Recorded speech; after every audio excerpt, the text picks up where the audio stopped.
새벽에 하나님께서 우리에게 주시는 하나님 말씀은 욥기서 38장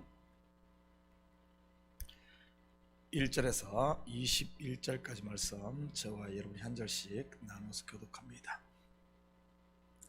그때 여호와께서 폭풍우 가운데서 욥에게 말씀하여 이르시되,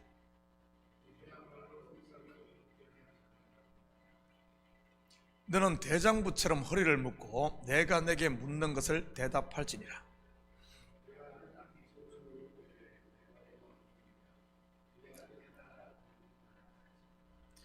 누가 그것의 도랑법을 정하였는지, 누가 그 줄을 그것의 위에 띄었는지 내가 아느냐?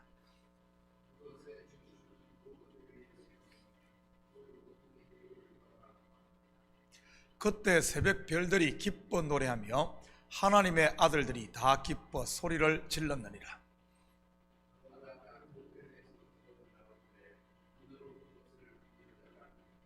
그때 내가 구름으로 그 옷을 만들고 흑암으로 그 강보를 만들고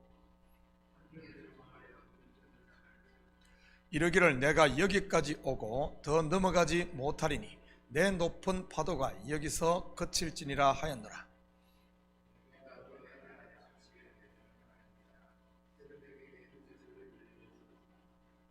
그것으로 땅 끝을 붙잡고 악한 자들을 그 땅에서 떨쳐버린 일이 있었느냐?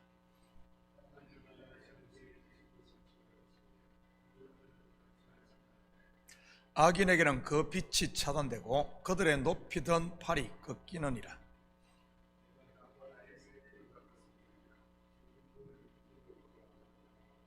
사망의 문이 내게 나타났느냐? 사망의 그늘진 문을 내가 보았느냐?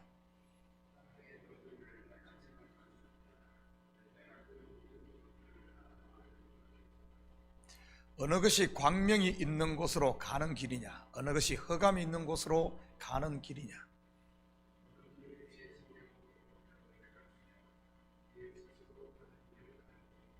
함께 읽겠습니다. 내가 아마도 알리라. 내가 그때에 태어났으리니 너희 횟수가 많음이니라. 아멘. 좋은 아침입니다. 자, 오늘 본문은 길고도 긴 욥과 세 친구와의 변론, 그리고 중재자 엘리후의 긴 연설이 다 끝난 후 하나님께서 욥에게 나타나 질문하는 내용입니다. 문자로만 보면 네가 맞네 내가 맞네 하며 도토리 키재기 하듯 변론하던 그들에게 하나님께서 나타나 전혀 차원이 다른 질문을 하므로 그들의 입을 막고 기를 죽이는 것처럼 보입니다. 왜냐하면 지금까지 그렇게 말 잘하던 욥이 단 한마디도 대답을 못하니 말이지. 이처럼 본문을 겉으로만 본다면 어떤 결론에 이르겠습니까? 번데기 앞에 주름 잡지 말라가 되지 않겠습니까? 제가 누누이 말씀드렸듯이 성경은 그런 이야기하는 것 아니라고 했습니다. 어떻게 하면 부자 될까? 어떻게 하면 성공할까? 어떻게 하면 이 땅에서 좀 더 행복하게 살까? 이런 처세술 이야기하는 게 아닙니다. 성경은 오직 한 이야기만을 하고 있습니다. 바로 아담 곧 흙먼지인 죄인을 하나님의 아들 만드는 그분의 사랑과 열심 말이지요. 그것을 하나님의 구속 역사 또는 구속사라고 하는 것입니다. 오늘 본문도 이러한 구속 역사의 관점으로 한번 살펴보도록 하겠습니다. 3절 4절입니다. 너는 대장부처럼 허리를 묶고 내가 내게 묻는 것을 대답할지니라. 내가 땅에 기초를 놓을 때 내가 어디 있었느냐? 내가 깨달아 알았거든 말할지니라. 이것은 유치원생에게 대학생이 또 쩔쩔매는 문제를 내고 한번 풀어봐 하는 말처럼 보이지만 그런 것이 아니라고 했습니다. 하나님께서 하시는 구속의 역사를 절대 인생이 알 수 없다는 것을 이야기하는 것이지요. 하나님께서 계시의 영을 주사 그의 마음의 눈을 열어주기 전까지는 말입니다. 그래서 구약 곧 율법은 그 속에 진리를 감추고 있는 비밀입니다. 바로 구약 속에 그리스도가 숨겨져 있다는 말이지요. 이것을 다른 표현으로는 봉해져 있다고 표현하기도 하고요. 다니엘서 12장 8절 9절입니다. 내가 듣고도 깨닫지 못한지라 내가 이르되 내 주여 이 모든 일의 결국이 어떠하겠나이까 하니 그가 이르되 다니엘아 갈지어다 이 말은 마지막 때까지 간수하고 봉함할 것이니라. 그런데 이렇게 봉해져 있는 두루마리 즉 예언이 언제 열립니까? 바로 어린 양 대신 예수 그리스도가 오심으로 열리게 되지요. 요한계시록 5장 1절과 5절입니다. 내가 보매 보좌에 앉으신 이의 오른손에 두루마리가 있으니 안팎으로 썼고 7인으로 봉하였더라. 5절 장로 중에 한 사람이 내게 말하되 울지 말라 유대 지파의 사자 다윗의 뿌리가 이겼으니 그 두루마리와 그 7인을 떼시리라 하더라. 지금까지 욥은 세 친구와 수많은 변론을 주고받았습니다. 그러면서 서로 정죄하고 흠집만 내고 말았지. 특히 욥의 세 친구는 위로하러 왔음에도 불구하고 위로는커녕 오히려 상처만 주었던 것입니다. 이것은 바로 율법의 의로 구원을 얻으려고 했던 유대인들의 모습을 그대로 보여주는 것이기도 하고요. 예수님 당시 유대 사회의 모습이 그렇지 않았습니까? 바리새파, 사두개파, 에세네파, 열심당원, 헤롯당원 하면서 4분 5열 분열되어 있었습니다. 거기다가 의인과 죄인, 유대인과 이방인으로도 구분되어 있었고요. 그뿐입니까? 유대인은 아예 사마리아 사람들과는 상종조차 하지 않으면서 그들을 지렁이 보듯 했지요. 왜 이런 일들이 일어났던 것일까요? 바로 그들의 눈이 가리워져 있어서 겉의 것만 보았기 때문입니다. 다시 말해 하나님의 공의만 보았지 공의 속에 감춰진 비밀, 바로 사랑, 은혜의 세계를 알지 못했다는 말입니다. 이것에 대해 이사야 선지자는 눈이 있어도 보지 못하고 귀가 있어도 듣지 못한다고 했던 것이고요. 그러니 스스로 구원을 얻겠다고 심판의 바벨탑만 계속 쌓아 올리고 있었던 것입니다. 욥과 세 친구의 변론이 그 이야기를 다루고 있는 겁니다. 이런 욥과 세 친구에게 하나님은 그러한 인생들의 지식, 곧 율법으로는 안 된다는 것을 말하기 위해 한마디도 대답할 수 없는 질문을 지금 하는 겁니다. 바로 이런 의미인 것이지요. 땅의 기초를 네가 놓은 것이 아니라 내가 놓은 것이다. 무슨 말입니까? 구원의 첫 단추를 네가 하는 것이 아니라 율법에 의로 하는 것이 아니라 내가 끼웠다 이 말입니다. 너는 거기에 조금도 보탠 것이 없다는 그런 말이지. 다시 말해 구원은 하나님께서 창세전에 계획하시고 하나님께서 실행하시고 하나님께서 결국 완성하신다는 그런 말입니다.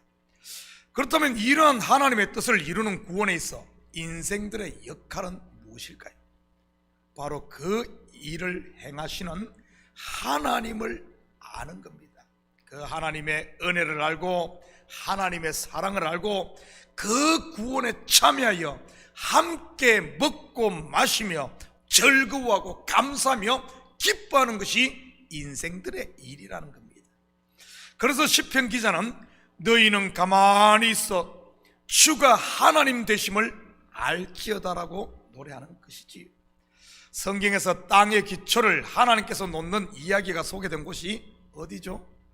바로 창세기 1장의 천지창조입니다. 그때 인생들은 어디에 있었습니까? 어디에 있었죠? 천지창조할 때 있지도 않았지요. 이것은 무엇을 말하는 것입니까? 천지창조의 기사는 겉으로는 우주 만물의 물질 세계를 창조하는 것처럼 보이지만 속으로 보면 성전을 만드는 이야기요, 좀 더 깊이 보면 성전된 저와 여러분을 하나님께서 구속하는 구원의 이야기인 것입니다. 이 일을 누가 하십니까? 하나님이 이르시되 바로 하나님 홀로 하신다는 것입니다.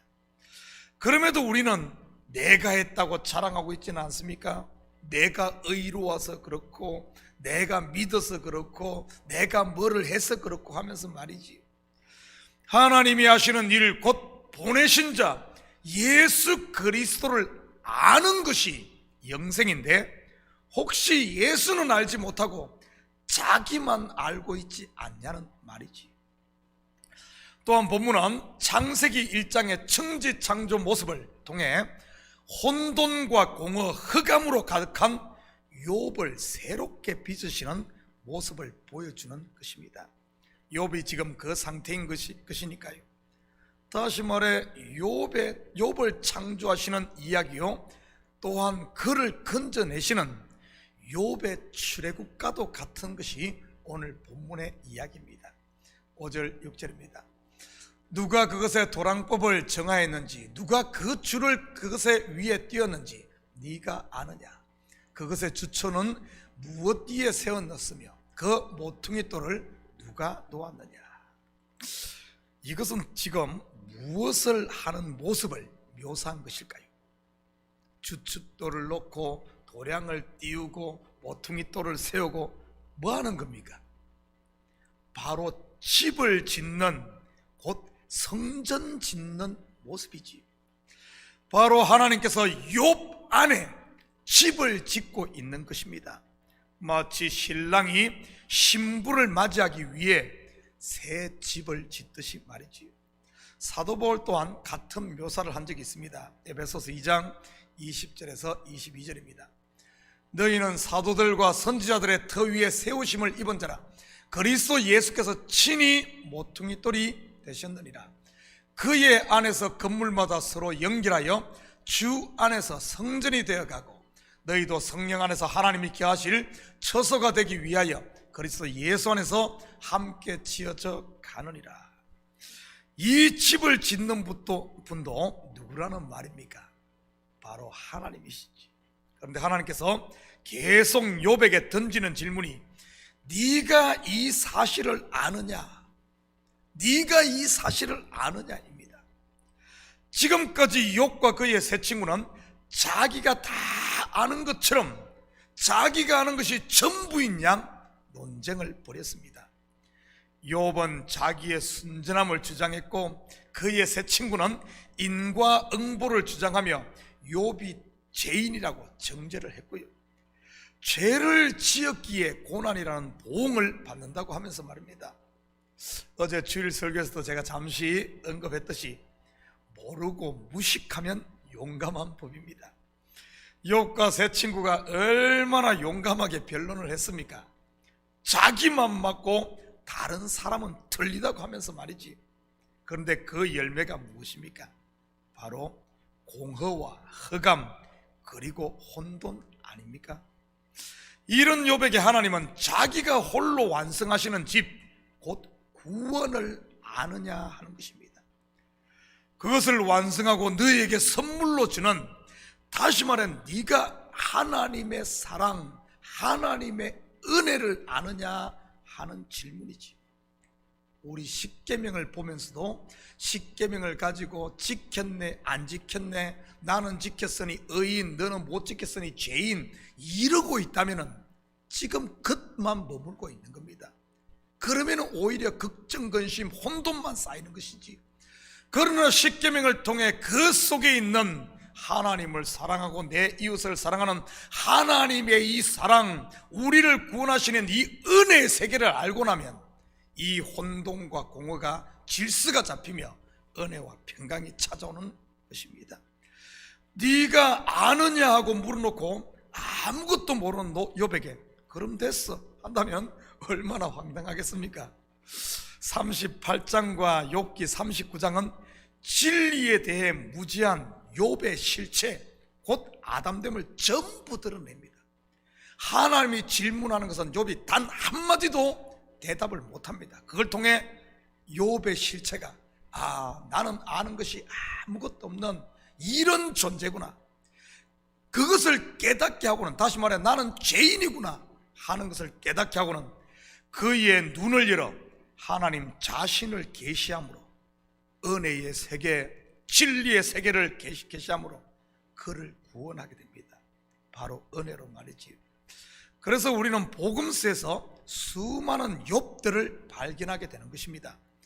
자기 스스로 아무것도 할 수 없음을 아는 베데스다 연못가에 38년 된 병자라든지 12년 된 혈루증을 앓던 여인, 7 귀신 들렸던 마리아, 문둥병자나 죽은 나사로가 알고 보면 오늘 본문의 욥인 것입니다.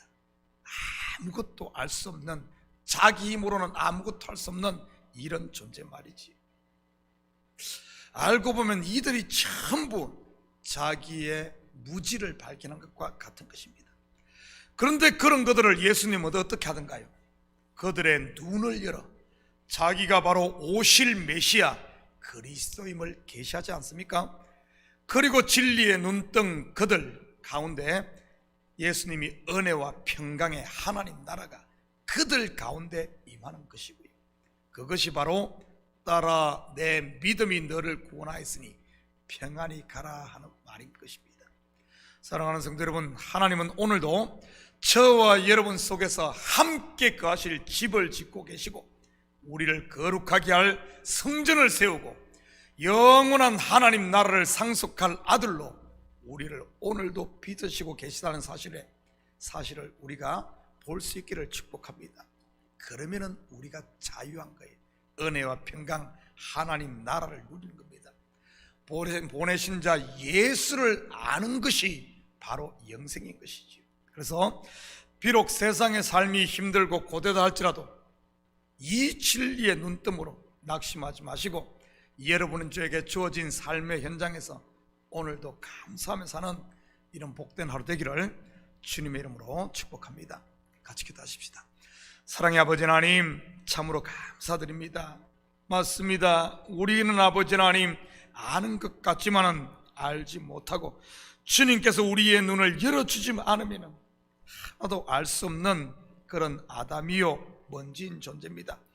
그럼에도 이 흙을 주께서 한 줌 집으셔서 우리를 아버지 하나님 빚으시고 사람으로 만드시고 또한 그 가운데 하나님의 영을 불어넣어 아버지 하나님 하나님 아들 삼으신 이 은혜, 이 비밀을 우리가 보게 하시고 비록 하루의 삶이 힘들고 어렵더라도 낙심하거나 두려워하지 말고 하나님 손에 있음에 감사하며 기뻐하며 참으로 나를 통해서는 나는 간곳 없고 오직 그리스도 하나님의 사랑만을 전하는 아버지 하나님 주님의 자녀로 아버지 하나님 그리스도의 제자로 사는 오늘 하루 삶이 될 수 있도록 도와주시옵소서. 악한 것들 틈 못하게 하시고 오늘도 감사와 찬양 아버지 하나님 우리 입술에 끊이지 않도록 주님 붙들어 주시옵소서. 감사드리며 예수님의 이름으로 기도드립니다. 아멘.